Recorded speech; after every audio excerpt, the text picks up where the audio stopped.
Conta-nos o Evangelho de Lucas que certa feita o mestre, numa de suas andanças na Palestina, passou pela cidade de Jericó, seguido de uma multidão muito grande. Praticamente o mestre não era visto porque era cercado dessa multidão. E ele passava num caminho, ainda não chegando dentro da cidade.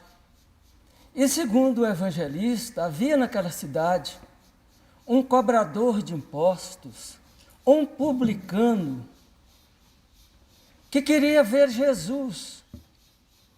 Mas como a multidão era muito compacta e ele era de baixa estatura, Zaqueu era o nome dele, ele resolveu, teve a seguinte ideia: andar à frente, correr um pouco, subir a uma árvore e esperar Jesus, pois debaixo daquela árvore o cortejo passaria. Foi a forma que ele encontrou para poder ter este contato direto com o mestre, que ele já conhecia de nome, já sabia dos seus chamados milagres, da sua palavra arrebatadora, do seu amor, do seu magnetismo. E quando Jesus vai passando, justamente debaixo daquela árvore, ele lança o olhar para o alto e diz: Zaqueu, desce depressa desta árvore, porque hoje eu quero estar na tua casa. E Zaqueu, imediatamente, seguindo o convite de Jesus, desceu da árvore e se dirigiu à sua casa. E o mestre, em seguida, o encontrou na sua residência. Quando a multidão percebeu aquela movimentação, vendo que Jesus atendia o chamado de um homem considerado pecador, de um cobrador de impostos, que muitas vezes extrapolava das suas funções para oferir lucros pessoais, a multidão então pensou consigo mesma: mas como é que o mestre, sendo um profeta, sabendo o que se passa no coração de todo mundo, não percebeu aquele que o estava convidando naquele momento? Por que que ele foi à casa do pecador? Por que que ele aceitou o convite daquele homem mundano? Jesus tudo captou, não disse nada, e daí a alguns instantes, comentando com Zaqueu na sua casa, quando Zaqueu diz para ele, Jesus, da alegria, da satisfação de receber o mestre na sua residência, Jesus falou então: tenho certeza que no dia de hoje nós vamos ganhar uma alma. A salvação vem chegar a esta casa, vem alcançar o seu proprietário. É quando Zaqueu então diz ao mestre: Senhor, a minha alegria com a tua presença é tamanha que eu vou, em homenagem à tua chegada na minha casa, distribuir com os pobres a metade dos meus bens. E digo mais: se alguém algum dia eu tiver cometido alguma falha, eu tiver de algum modo subtraído alguma coisa do meu próximo, eu devolverei o que devo pelo quádruplo. Então é quando Jesus fala: a tua presença, com a tua decisão, neste momento em que me encontro aqui, veio trazer a tua salvação. Veio trazer a salvação para esta casa. Porque o mestre, eu, não vim para os sadios, eu vim para os doentes, eu vim à busca dos pecadores, dos que estavam perdidos, porque os sãos não necessitam de médico. Esta é a passagem evangélica, a primeira passagem que nós temos que comentar tanto uma quanto a outra que falaremos depois é de Lucas. Nós temos que ver nessa passagem, desde o início, uma das coisas que Jesus nos ensinou com toda clareza: o não julgar, o não apontar o dedo para o nosso irmão em erro, compreender, tolerar, relevar a falta dos nossos companheiros em humanidade. Porque, relembrando outra passagem de Jesus, quando, numa praça, uma chamada pecadora ia ser apedrejada, quando lhe perguntam o que é que ele acha daquela pena, porque Moisés havia instituído aquela pena, o que é que Jesus achava?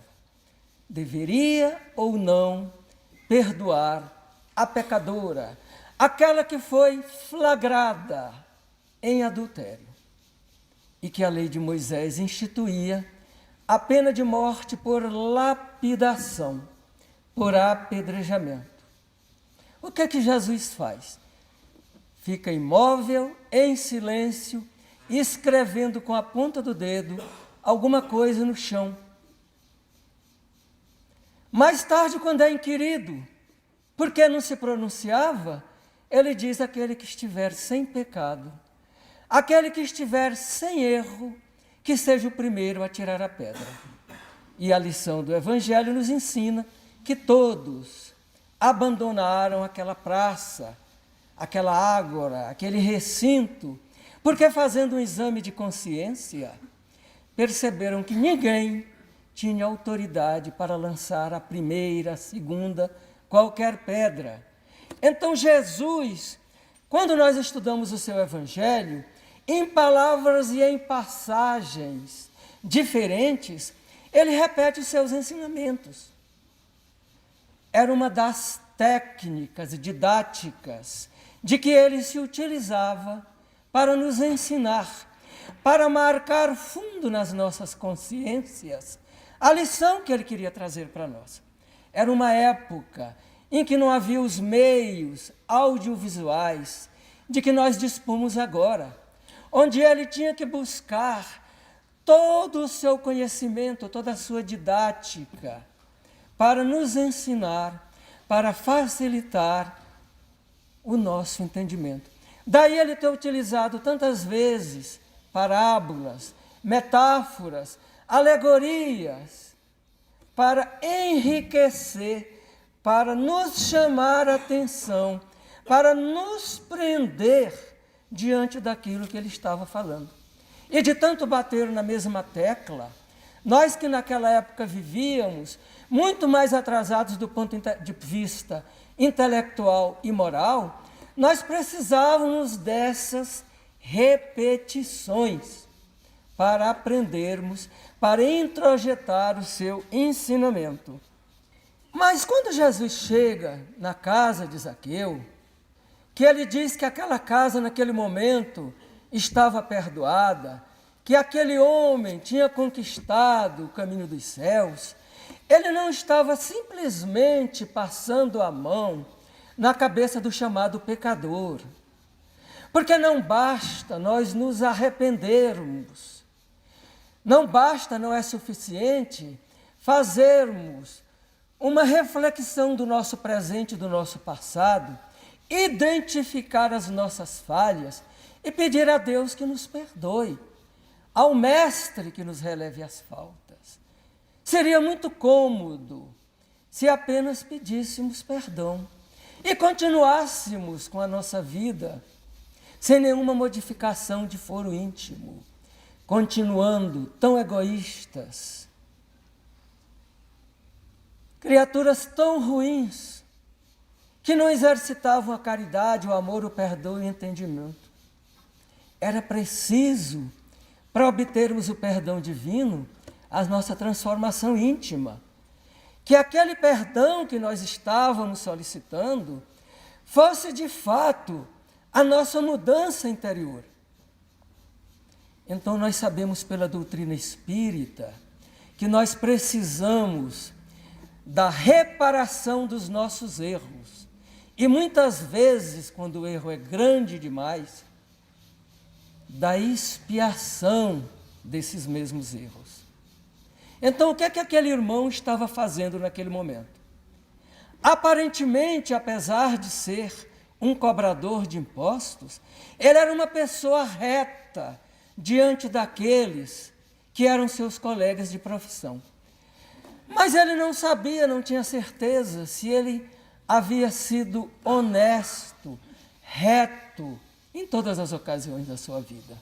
E é por isso que ele diz: eu vou dar a metade dos meus bens aos pobres, porque se alguma coisa ele houver usurpado do seu semelhante, ele estava devolvendo.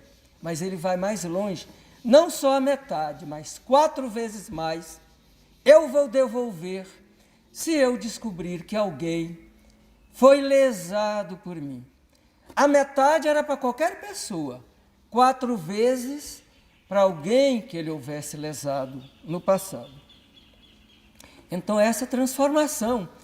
Quando Jesus vai à casa dele, quando ele recebe Jesus na sua casa, isso significa que nós temos que identificar esses erros que nós carregamos dentro de nós, para limpar a nossa casa mental, para higienizar o nosso coração. Convidar Jesus para ir à nossa casa é fazer um convite ao Mestre para habitar o nosso coração. Mas é preciso que esse coração esteja puro das nossas maldades, das nossas inconsequências, de tudo aquilo de ruim que nós carregamos ao longo dos séculos e dos milênios. Muitas vezes nós evoluímos de forma intelectual, sabemos muito, já aprendemos muito das coisas da terra e até mesmo do universo, mas ainda não adquirimos aquela asa da bondade, aquela asa do amor, da caridade, de que nos fala o Espírito Emmanuel. E é esse convite maior que Jesus veio nos trazer.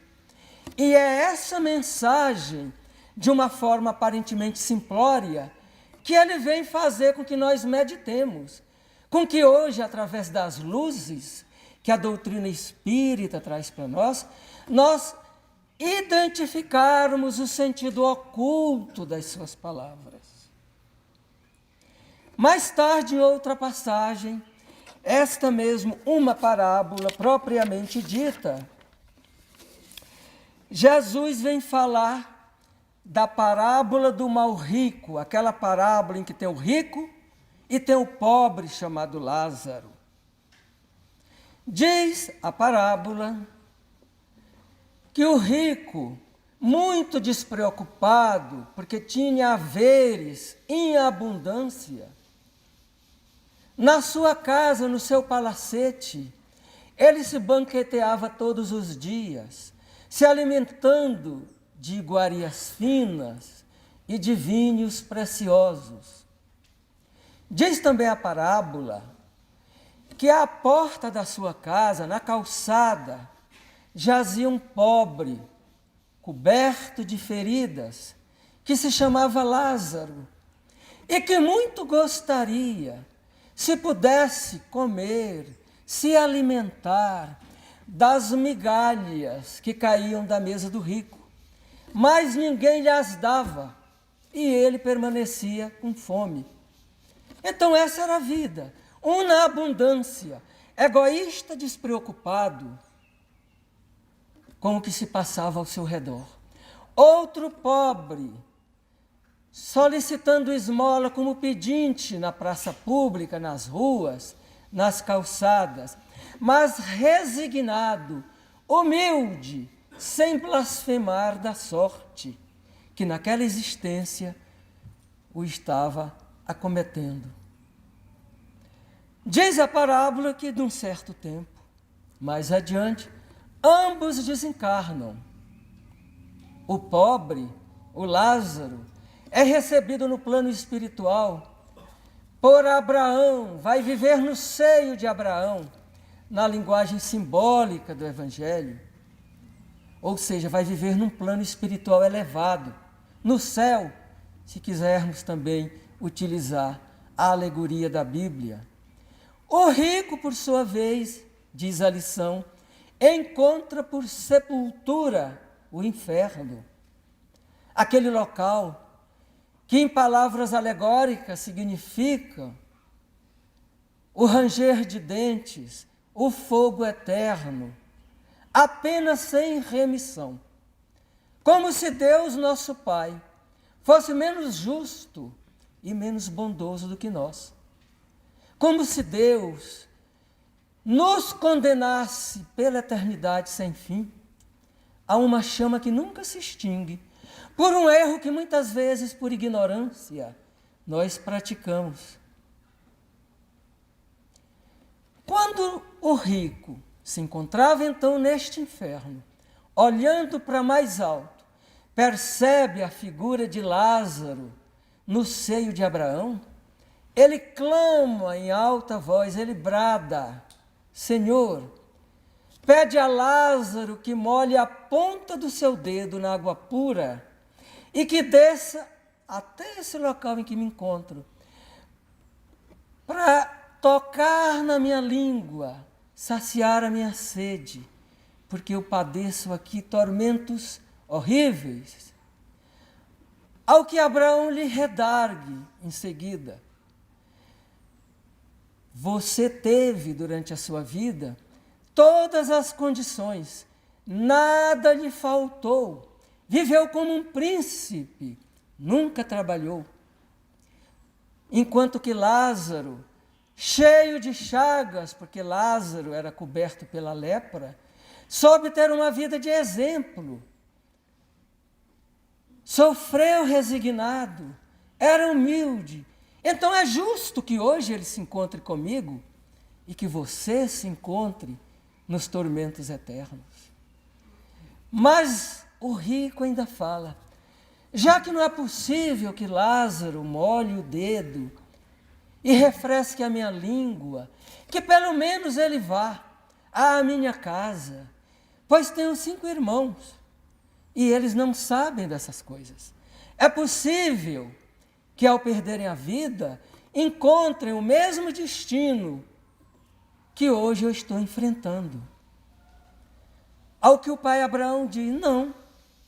Eles, os seus irmãos, como todos os habitantes da cidade, têm Moisés e os profetas, têm as escrituras, que os escutem. Mas aí Lázaro não, o rico ainda fala, mas se algum dos mortos ressuscitasse e chegasse até lá, até a minha família, eles ficariam surpreendidos e talvez por esse aparecimento, por esse fato extraordinário, eles se deixassem convencer. E Abraão diz, ora, se falando o que os profetas falaram, ao longo dos séculos, ensinando sobre o reino de Deus, eles não acreditaram, muito menos acreditariam se um morto ressuscitasse e lhes aparecesse. Ou seja, ele não conseguiu nada.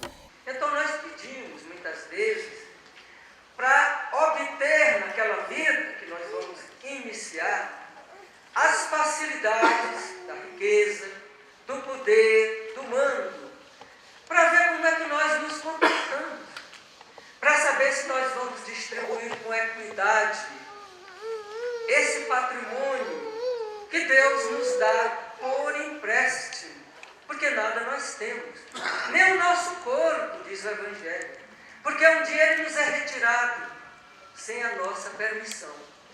Outros já pedem para vir na pobreza, no meio de grandes dificuldades materiais, sofrendo problemas da mais variada ordem, para aprenderem a ter resignação, a ter humildade, a viver na simplicidade, e muitas vezes num ambiente que lhes dificulta ou impede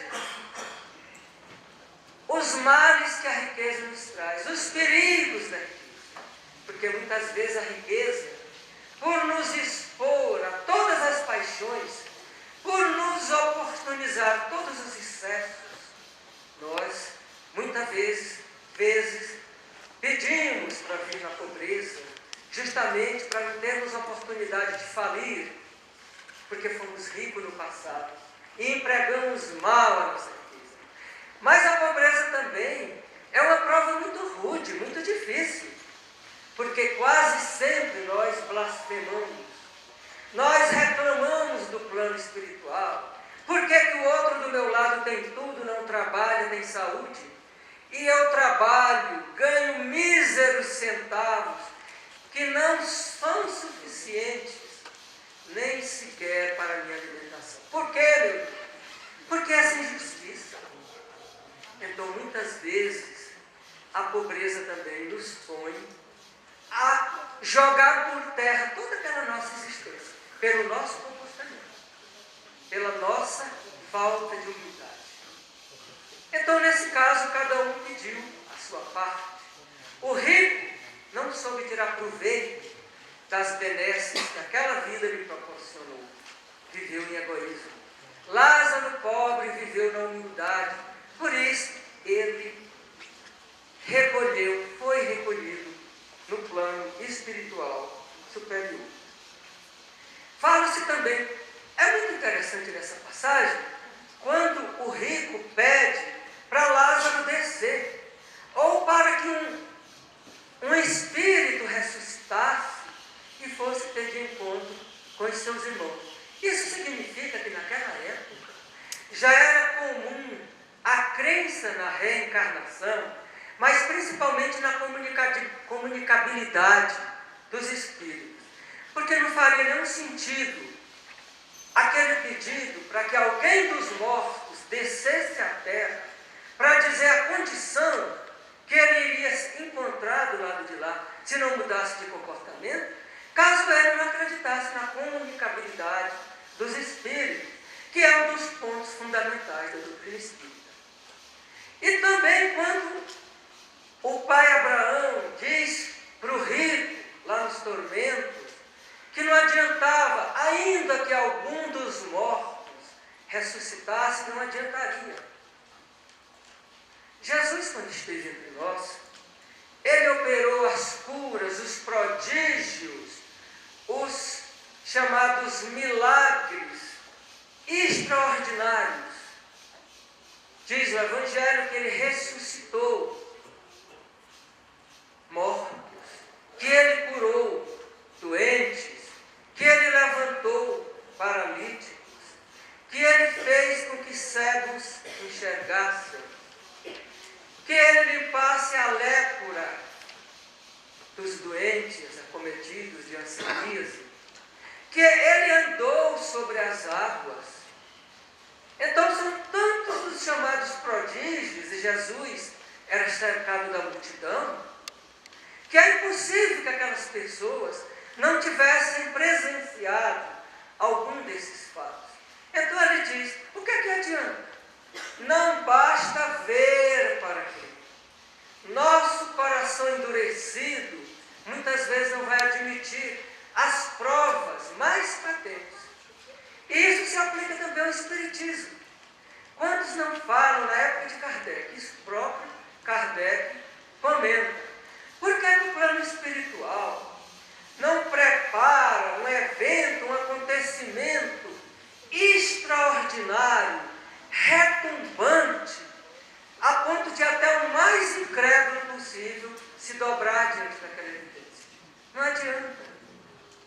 Muita pessoa, muita gente aqui diz, ainda que eu visse, eu não acreditaria, porque sei que isso é impossível. Então não basta o intelecto para nós acreditarmos.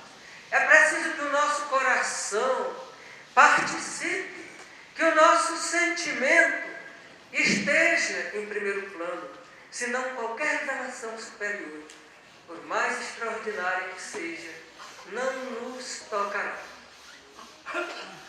Diz o Evangelho de João, numa passagem muito conhecida de todos nós, que quando Jesus estava praticamente nos últimos dias da sua passagem entre nós, 1 ou 2 ou 3 dias antes de ser crucificado, que ele reuniu seu colégio apostólico numa região afastada da cidade. Numa região, numa casa, num ambiente, num recinto em que eles não pudessem ser perturbados. E Jesus, com aquela visão de raio-x, com aquela presciência que caracteriza os espíritos superiores, vendo a tristeza estampada no rosto de seus discípulos, porque eles já desconfiavam que o mestre partiria muito breve, Jesus então lhes fala: não se preocupem, não vos deixarei órfãos, vou-me daqui, mas enviarei mais tarde o Consolador, o Espírito de verdade, o Paracleto, que virá para ficar eternamente convosco, o Espírito Santo, ou o Santo Espírito, que o Pai enviará em meu nome, e que vós não podeis compreender ainda, mas compreendereis quando ele chegar até vós. E esse Espírito de verdade, ele virá com uma dupla finalidade: esclarecer todas as coisas, é o primeiro ponto, e relembrar tudo aquilo que eu vos tenho ensinado ao longo desses anos entre vós. Então nós já tiramos desta passagem do Evangelho de João duas coisas a propósito do Consolador. Primeiro, que se o Consolador viria ensinar todas as coisas, é porque Jesus não falara tudo para nós. Havia alguma coisa que o Mestre não pôde nos falar naquele tempo, e nós hoje entendemos perfeitamente. Nós éramos crianças espirituais. Era preciso que o tempo passasse, que o progresso das ciências chegasse até o mundo, que novas invenções e descobertas amadurecessem o nosso espírito, para que verdades mais elaboradas pudessem chegar até nós, e nós compreendêssemos tais verdades. Então Jesus falou o núcleo, aquilo mais importante, o principal. Nós vemos que na parte da caridade, do amor, da fraternidade, ele foi claríssimo. Ele falou em linguagem direta. Tanto que Allan Kardec utiliza a passagem, os pontos morais do Evangelho de Jesus, para cuidar do seu Evangelho segundo o Espiritismo. Mas aquela parte mais científica, aquela parte mais transcendental, nós não poderíamos entender naquele tempo. Mas Jesus tinha que deixar o rudimento da verdade.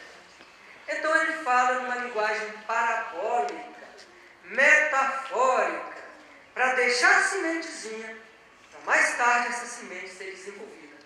É quando então chega o Espírito de verdade, para ficar eternamente conosco. Porque nós sabemos, a primeira revelação, Moisés veio e se foi. A segunda, Jesus veio e se foi. Mas a terceira teria que ficar eternamente conosco, porque é a revelação da consolação, é a revelação do amor diuturno entre nós.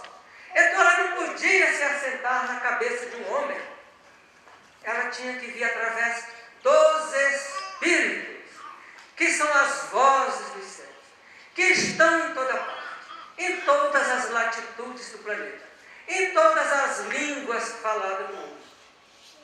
E que não adianta se combater uma ideia tentando destruir livros, porque outros serão impressos, ou tentando matar os espíritos que trazem a mensagem, porque os espíritos são imortais.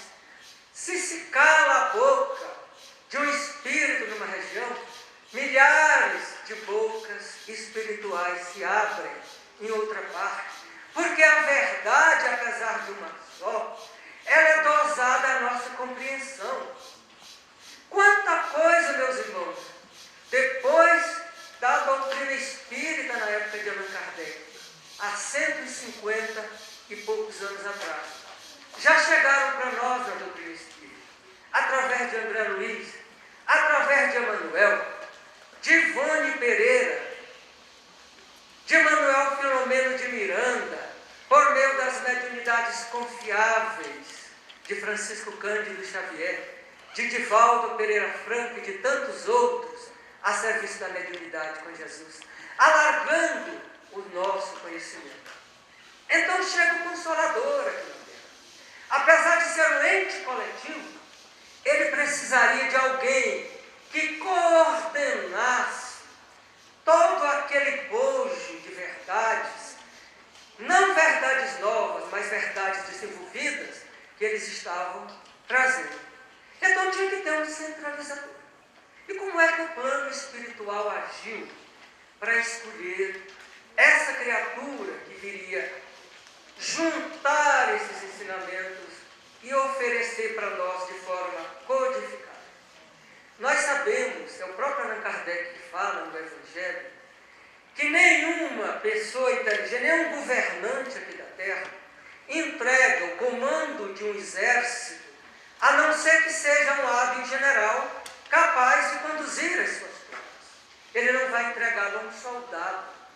Então nós temos que imaginar que a função do Consolador, muito maior do que a de um general, necessitaria de uma pessoa altamente qualificada do ponto de vista moral e intelectual.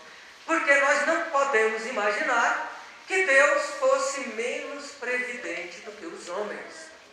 Então é escolhido alguém à altura daquele cara. E esse alguém é Allan Kardec.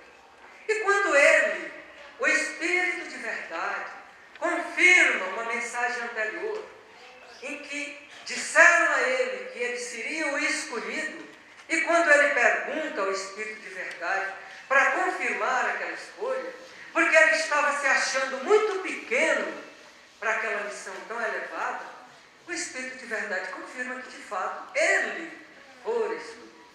Aí Kardec diz: e se eu falhar? O Espírito de verdade imediatamente: se falhares, outro te substituirá na tua tarefa. Porque os conhecimentos, a verdade, ela não pode ficar dentro da cabeça de um homem, sozinho. Ele não pode manipular sozinho. Então outro te substituirá. Não te preocupa, mas aceita a tarefa. Tu sofrerás demais. Tu serás traído, vilipendiado. Muitas criaturas que antes estavam do teu lado virarão as costas para ti. Aqueles que na tua frente riam para ti, conversavam contigo, frequentavam a Sociedade Espírita de Paris, pelas costas te golpearão. Allan Kardec mais fala, diz, 10 anos depois, ele se recorda dessa mensagem. E ele diz: realmente, todas as agruras que eu passei e que o Espírito de verdade havia previsto, aconteceram. Mas só uma coisa o Espírito de verdade não falou. Era das alegrias, das satisfações que o meu trabalho dentro do Espiritismo me traria, dos corações que a doutrina consolou, das pessoas que o Espiritismo soube retirar do suicídio, da esperança numa vida melhor, da queda do inferno teológico, da certeza da bondade de Deus, da vida espiritual plena que nos espera do lado de lá. Então Allan Kardec foi esse escolhido, meus irmãos. Ele foi escolhido porque ele já tinha um laço. Segundo dizem, não está escrito em parte alguma, ele teria sido o apóstolo Tomé, um dos 12 de Jesus, aquele espírito investigador que duvidava, que só acreditava quando visse, tanto que Tomé precisou tocar na chaga de Jesus para saber se era ele mesmo. Porque viste, Tomé, acreditaste? Felizes dos que não viram e creram. Então Allan Kardec é esse espírito investigador, que não aceitava o que vinha dos espíritos, simplesmente porque procedia do plano espiritual, mas porque os ensinamentos passavam pela sua cabeça, passavam pela razão. Ele peneirava tudo. Para termos uma ideia, quando a doutrina que ele chama até de dogma da reencarnação, foi falada para ele pela primeira vez, ele não acreditou naquilo, apesar de vir dos espíritos. E mais tarde, fazendo o balanço da vida dele, ele diz: os princípios da doutrina espírita foram estabelecidos somente depois da concordância e da universalidade dos ensinos dos espíritos. Quando os espíritos falavam a mesma linguagem, traziam o mesmo conhecimento em diferentes lugares da Terra, por meio de médiuns também diferentes. Então, muita coisa do que tem na doutrina, dizia Kardec, e que eu defendo e coloquei nos meus livros, porque Kardec também, como todos nós sabemos, ele tem muitos comentários da lavra dele, em todos os livros da codificação. Kardec era aquele crivo, ele dizia: eu coloquei não porque os espíritos me disseram, mas porque é lógico. Da mesma forma que se um homem encarnado me dissesse uma coisa e eu achasse aquilo válido, eu também colocaria, eu também aceitaria. Então não é o fato da revelação ser do plano espiritual que vai fazer com que ela seja aceita completamente. Porque a doutrina espírita, meus irmãos, ela não chegou pronta, ela não chegou preparada, ela necessitou de muitas criaturas para que aqueles conhecimentos que vinham em germe pudessem ser desenvolvidos.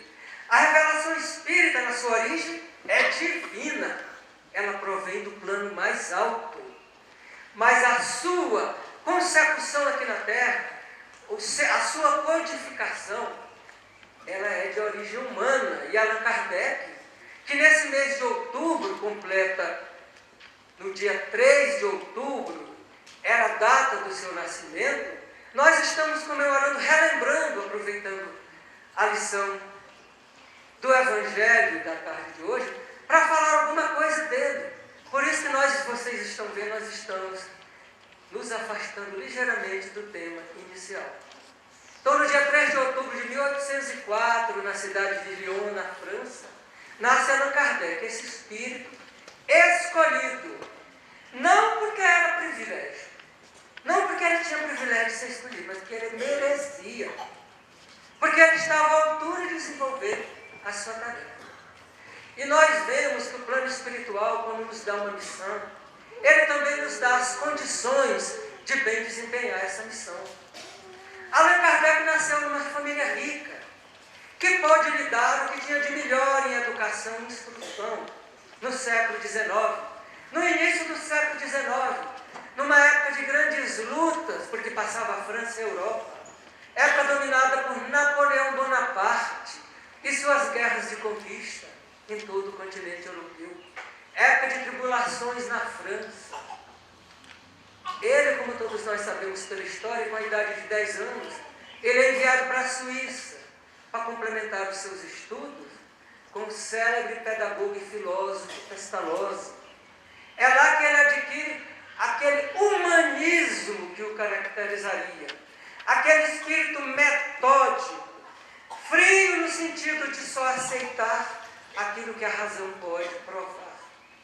Aquele espírito que não se ligava a esta ou aquela religião, que desde o princípio foi acostumado à tolerância, que deixava de lado o sectarismo religioso. E ele retorna para Paris, e durante 30 anos ele se prepara como pedagogo. E é nesse período que ele adquire toda aquela beleza, toda aquela concisão, toda aquela clareza que ele imprimiu às suas obras, que faz com que todos nós, ao lermos os livros de Allan Kardec, nos sintamos maravilhados com o encadeamento das suas ideias, com a clareza das suas frases, com a construção dos seus pensamentos, sem tergiversar, sem florear nada, falando o essencial e dizendo tudo, de forma clara, que ninguém depois de ler pode ter uma interpretação divergente, porque Kardec sempre foi claro. Então nós vemos que esse homem foi preparado. E foi preparado também por receber o Espírito que o acompanhou durante durante quase 30 anos. A sua esposa, Amélie Boudet, uma senhora também da aristocracia francesa, uma poetisa, 9 anos mais velha do que ele, mas que esteve do seu lado como um anjo tutelar, que não reclamava de nada, que renunciava àquela vida de sacrifício. Ela que fora habituada a frequentar os salões de Paris, as festas. De repente, ela se vê ao lado de um homem que renuncia a todos os gostos, que se afasta da sociedade para cuidar da sua tarefa, maior do que a sua tarefa, para cuidar da sua missão. Ela foi aquela pessoa apagada, que ficou do lado dele para sustentá-lo nas suas dificuldades, nos seus problemas, nas suas quase defecções, nos seus quase caídas, quedas, vamos dizer assim, pelo cansaço, a sua saúde já debilitada, pelo trabalho que a doutrina dava, de ele percorrer a França inteira, de trem a 30 km por hora, de barcos, de carruagem, em estradas poeirentas.